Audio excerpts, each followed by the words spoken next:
হংকংয়ে 2000 ফ্ল্যাটের আবাসিক ভবনে ভয়াবহ আগুন, 13 জনের মৃত্যু।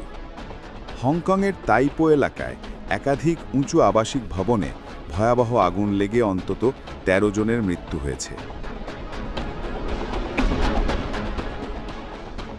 এই ঘটনায় আরও বহু মানুষ আহত এবং কয়েকজন বাসিন্দা ভবনের ভেতরে আটকা পড়ে থাকতে পারেন বলে আশঙ্কা করছে স্থানীয় কর্তৃপক্ষ। 26 নভেম্বর বিকেলে ওয়াং ফুক কোর্ট নামের আবাসিক কমপ্লেক্সের কয়েকটি টাওয়ারে প্রথম আগুন দেখা যায়। দ্রুত আগুন ছড়িয়ে পড়ে অন্যান্য অংশেও। 31 তলা ভবনগুলো থেকে ঘন কালো ধোঁয়া আকাশে উঠতে থাকে এবং রাতে আগুনের লেলিহান শিখায় চারপাশ লাল হয়ে ওঠে। খবর আল জাজিরার।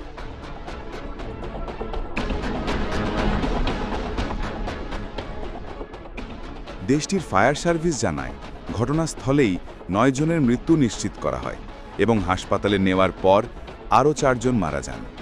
অগ্নিকাণ্ডের তীব্রতা বাড়ায় আগুন নিয়ন্ত্রণে 5 অ্যালার্ম জরুরি সতর্কতা জারি করা হয়, যা হংকংয়ের অন্যতম উচ্চমাত্রার সতর্ক নির্দেশনা।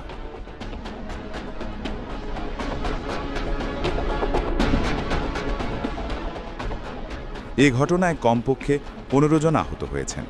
স্থানীয় গণমাধ্যমগুলো জানায়, ভবনের ভেতরে এখনও কিছু মানুষ আটকা রয়েছেন বলে ধারণা করা হচ্ছে।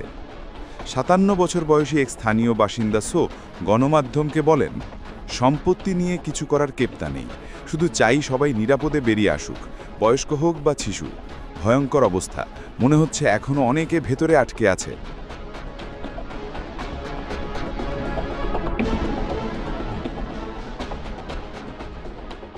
ওয়াং ফুক কোর্ট হংকংয়ের উচ্চ জনসংখ্যার আবাসিক এলাকার একটি উল্লেখযোগ্য হাউজিং এস্টেট।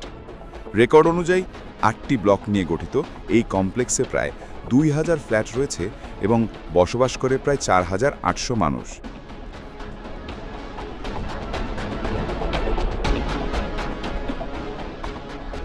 মেনল্যান্ড চীনের সীমানার কাছে অবস্থিত তাইপো হংকংয়ের একটি ঘনবসতিপূর্ণ উপশহর, যেখানে প্রায় 3 লাখ মানুষের বসবাস।